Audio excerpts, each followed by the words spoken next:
Hyderabad Kachiguda police station పరిధిలోని సత్యనగర్లో దారుణం జరిగింది. ఉదయం ఓ యువతిపై ఉన్మాది కత్తితో దాడి చేశాడు.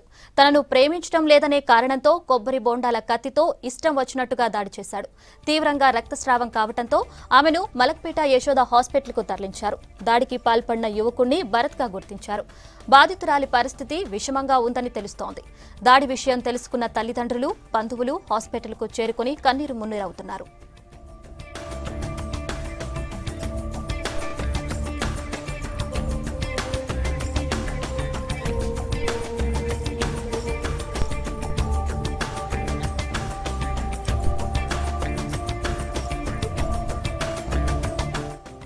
బాధితురాలు ఇంటర్ చదువుతోంది. పక్కింట్లో ఉండే భరత్ తనను ప్రేమించాలని కొంతకాలంగా వెంటపడుతున్నట్టు సమాచారం.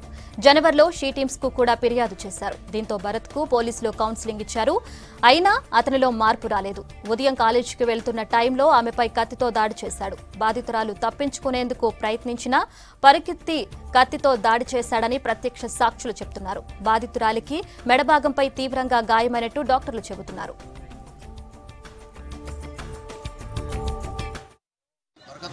కాచిగూడ పోలీస్ స్టేషన్ పరిధిలో ఉన్న బర్కత్పురాలో ఒక కాలనీలో ఒక దుర్ఘటన జరిగింది. దాంట్లో ఒక మైనర్ అమ్మాయిని వాళ్ళ ఇంటి దగ్గరే ఉండే ఒక అబ్బాయి, వాళ్ళిద్దరి మధ్యలో ప్రేమ వ్యవహారం నడిచిందని తెలుస్తూ ఉంది.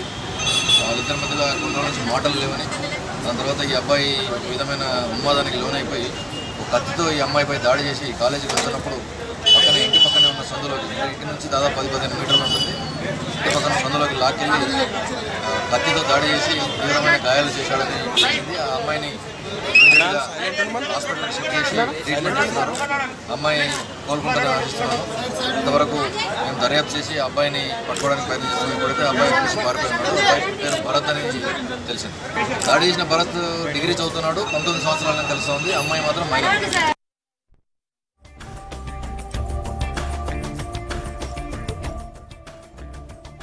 బర్కత్పురలో విద్యార్థినిపై ఉన్మాది దాడికి సంబంధించి మరిన్ని వివరాలు మలక్పేట యశోద హాస్పిటల్ నుంచి షరీఫ్ అందిస్తారు. షరీఫ్, యువతి పరిస్థితి ఎలా ఉంది? నిందితుడు దొరికాడా?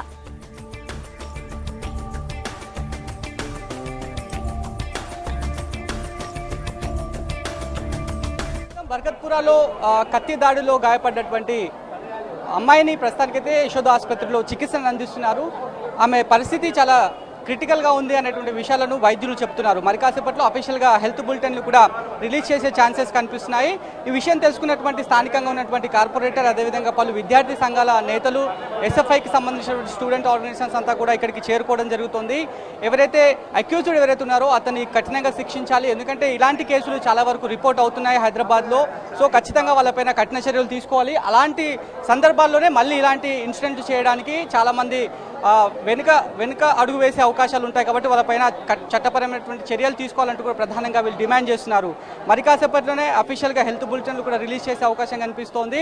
దాదాపు ఈ దాడి వెనకాల మాత్రం భరత్కి, అదేవిధంగా ఈ అమ్మాయికి, మైనర్ అమ్మాయి కాబట్టి వాళ్ళిద్దరికి సంబంధించి చాలా రోజుల నుంచి పరిచయం ఉన్న మాట వాస్తవమే అనేటువంటి విషయాలను కూడా కుటుంబ సభ్యులు ఇప్పటికే మీడియాకి చెప్పడం జరిగింది.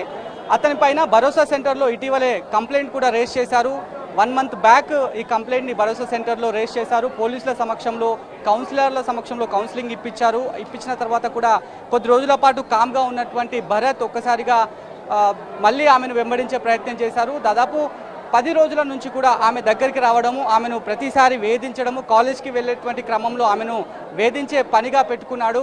ఈ విషయాన్ని స్థానికంగా ఉన్నటువంటి చాలామంది అబ్జర్వ్ చేసినప్పటికీ, ఎందుకంటే అదే బస్తీకి చెందినటువంటి వ్యక్తిగా కూడా ప్రస్తుతానికైతే గుర్తించారు. అదే చాలా రోజుల నుంచి కూడా ఆ వ్యక్తి తెలుసు అనేటువంటి విషయాలను కూడా అక్కడ ఉన్నటువంటి స్థానికులు చెప్తున్నటువంటి పరిస్థితి. ప్రస్తుతానికైతే ఇక్కడికి మరి కాసేపట్లో హైదరాబాద్ సిపి కూడా వచ్చే ఛాన్సెస్ కనిపిస్తున్నాయి.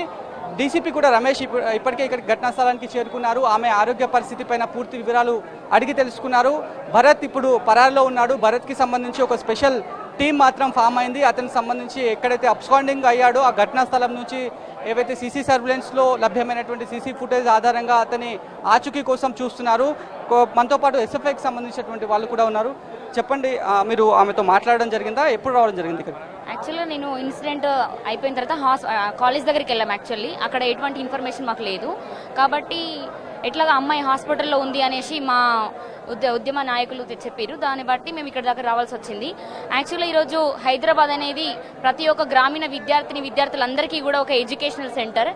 ఈ సెంటర్కి సంబంధించి చాలా విషయాలు అనేవి జరుగుతూ ఉన్నాయి. అంటే అమ్మాయిల పైన అనేక దాడులు జరుగుతూ ఉన్నాయి. యాసిడ్ దాడులు కావచ్చు, లైంగిక దాడులు కావచ్చు, అనేక దాడులు జరుగుతూ ఉన్నాయి. కానీ ఇక్కడ ఉన్నటువంటి పోలీస్ ప్రభుత్వం కావచ్చు, అదేవిధంగా అక్కడ కాలేజీలో ఉన్నటువంటి యాజమాన్యాలు కావచ్చు, స్కూల్ యాజమాన్యాలు కావచ్చు, చిన్నపిల్లలు మొదలుకొని దాదాపు 60 సంవత్సరాల లోపు ఉన్నటువంటి ముసలి వాళ్ళ పైన కూడా ఈరోజు ఇటువంటి సంఘటనలు జరుగుతూ ఉన్నాయి.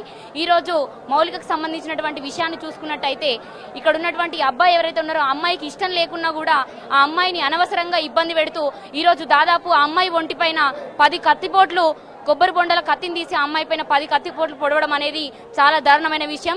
ఈ విషయాన్ని ఇట్లాంటివి చూసుకుంటే ఇంకా ఇంతకు ముందు మనకు చాలా విషయాలు మన వెలుగులోకి వచ్చినప్పటికీ కూడా ఇక్కడ ఉన్నటువంటి పోలీస్ యంత్రాంగమే కావచ్చు, ఈ షీ టీంలన్నీ కూడా ఈరోజు షో టీంలుగా మారి ఏమాత్రం ఇక్కడ ఉన్నటువంటి విద్యార్థినులకు ఏ రకంగా కూడా సహకరించకుండా పైగా ఇక్కడ వాళ్ళు పెట్టేటువంటి మీటింగ్లలో కూడా అడ్డగోలుగా అమ్మాయిలకు వ్యతిరేకంగా మాట్లాడుతూ వాళ్ళపైన అనవసరమైన నిందలు అబండాలు వేస్తూ వాళ్ళ యొక్క డ్రెస్సింగ్ ను కూడా అనుమతిస్తూ ఇక్కడ ఉన్నటువంటి పరిస్థితి. అంతేకాకుండా ఈరోజు మౌలికకు జరిగినటువంటి విషయంలో ఖచ్చితంగా విద్యార్థి సంఘాలు అదేవిధంగా మహిళా సంఘాలు అన్ని కూడా పెద్ద ఎత్తున ధర్నాలు రాస్తారోకులు చేస్తాయనేసి ఈరోజు మేము తెలియజేస్తా ఉన్నాం. అంతేకాకుండా ఈరోజు GSCC SFIగా పెద్ద ఎత్తున రాస్తారోకులు ధర్నాలు కూడా చేపడతాం. ఎందుకంటే ఈరోజు మౌలికకు జరిగింది, ఇదే విధంగా ఇంకొంతమంది చాలా మంది అమ్మాయిలకు జరుగుతూ ఉంది. కానీ ఇక్కడ ఉన్నటువంటి తల్లిదండ్రులు కావచ్చు, యాజమాన్యాలు కావచ్చు, ఎవరైనా సరే ఏ మాత్రం స్పందించకుండా ఈరోజు అమ్మాయి ప్రాణాలు బలికొన్నటువంటి పరిస్థితి. కాబట్టి భరత్ని వెంటనే శిక్షించాలి. అంతేకాకుండా అక్కడ ఉన్నటువంటి తోటి విద్యార్థులు ఎవరైతే ఉన్నారో వాళ్ళు, అక్కడ చూసినటువంటి వ్యక్తులందరూ కూడా బయటకు వచ్చి అమ్మాయికి న్యాయం చేయాలి. అంతేకాకుండా అక్కడ జరుగుతున్నటువంటి విషయం ఏంది అనేది క్లుప్తంగా తల్లిదండ్రులు, యాజమాన్యులు, అదేవిధంగా అమ్మాయికి సంబంధించినటువంటి దోస్తులు ఎవరైతే ఉన్నారో వాళ్ళందరూ కూడా బయటకు వచ్చి చెప్తే బాగుంటది. ఎందుకంటే ఈరోజు హైదరాబాద్ అనేది ఒక ఎడ్యుకేషన్ సెంటర్ గా దాదాపు కొన్ని లక్షలాది మంది విద్యార్థులు ఈరోజు యూనివర్సిటీలలో అదేవిధంగా చిన్నపాటి ప్రైవేటు కళాశాలల్లో చదువుతున్నటువంటి పరిస్థితి. అయినప్పటికీ కూడా ఈరోజు మన విద్యార్థులను ఏమాత్రం కాపాడుకోలేని పరిస్థితి. ఇది భారతదేశానికి చాలా అవమానం. ఈ రోజు మనం బేటీ బచావో బేటీ పడావో అనేకమైనటువంటి విధానాలను ముందుకు తీసుకొస్తున్నాం. కానీ రక్షణ ఎక్కడ పోతుంది? ఇక్కడ విద్యార్థుల్లో లోపం ఉందా, లేకపోతే యాజమాన్యాల లోపం ఉందా, తల్లిదండ్రుల లోపం ఉందా అని పూర్తి స్థాయిలో తెలుసుకోవాలని కోరుకుంటున్నాను. అంతేకాకుండా ఇక్కడ మౌలికకు జరుగుతున్నటువంటి విషయం అనేది చాలా విషమంగా ఉంది. అమ్మాయి చాలా మంది కూడా ఇక్కడికి రావడం జరుగుతుంది. స్థానికులు ఒక్కసారిగా ఆమెను అక్కడ రక్తం మడుగులో ఉన్న ఆమెను వెంబటే కార్పొరేట్ ఆసుపత్రికి తరలించడం జరిగింది. ప్రస్తుతం మనతో పాటు వాళ్ళ తాత ఉన్నారు, కుటుంబ సభ్యులు కూడా ఉన్నారు. అసలు ఏం జరిగింది, అబ్బాయి ఎవరు ఒకసారి అడిగే ప్రయత్నం చేద్దాం. చెప్పండి, అసలు ఎవరే ఆ భరత్ అనే అతను ఎవరు? మీ అమ్మాయికి ఎట్లా తెలుసు? అమ్మాయి అమ్మాయికి నేను తాతను. భరత్ ఎవరో నాకు తెలియదు. మేము ఆ ఏరియాలో ఉన్నాము. మేము ఇక్కడ తిలక్ నగర్లో ఉంటాం. ఎట్లుండేది మనవరాలు ఎట్లుండేది? అంటే అమ్మాయిదా? అరే అమ్మాయిది ఒకసారి ఇట్లనే వెంబడేస్తుండంటే కంప్లైంట్ ఇచ్చిండ్రు షీటింగ్కు. ఎన్ని రోజుల కింద ఇచ్చారు కంప్లైంట్? 2 months బ్యాక్ అనుకుంటా. 2 months బ్యాక్ పోలీసు వాళ్ళు కౌన్సిలింగ్ ఇచ్చి మళ్ళీ అంటే ఇప్పటి నుంచి నేను ఏమి వెళ్ళను, ఆమె జోలికి ఇట్లా ఏమి వెళ్ళను అని చెప్పిండట. ఇంకా మళ్ళీ ఇవాళ రోజు వాళ్ళ పంచాయతీ పెట్టించిరా ఆయనను తీసుకొచ్చి? తెలియదు పంచాయతీ. అయితే రోజు వాళ్ళ బాబాయ్ వదులుతాడు అక్కడనే ఇల్లు కాలేజ్కు. అయితే ఇవాళ కూడా బాబాయ్ ఇంటికి వెళ్తుంది. వెళ్తుంటే వెనక నుంచి వచ్చి బ్యాగ్ లాగి తల మీద 5 పోట్లు, ఈ చేతులు, ఈ ఏళ్ళ మీద వేసి ఇది తెగినాయంట. చూసిరా మీ అమ్మాయిని? చూసిరా దెబ్బలు తగ్గుంటారు? ఇక మాకు ఫోన్ చేసిండ్రు ఇట్లా ఇన్సిడెంట్ అయ్యింది. మేము ఇమీడియట్ ఇక్కడ నుంచి ఇక్కడ వచ్చాము. అంటే స్కానింగ్ తీసుకొని వెళ్ళేటప్పుడు చూసినాము. ఎవరు ఉన్నారు అమ్మాయితో పాటు? ఎవరు ఉన్నారు? ఇప్పుడు వాళ్ళ బాబాయ్ వాళ్ళంతా ఉన్నారు లోపల. రైట్. మరి కాసేపట్లోనే అమ్మాయికి సంబంధించినటువంటి అఫీషియల్ హెల్త్ బులెటిన్ కూడా రిలీజ్ చేసే ఛాన్సెస్ కనిపిస్తున్నాయి. Over to studio.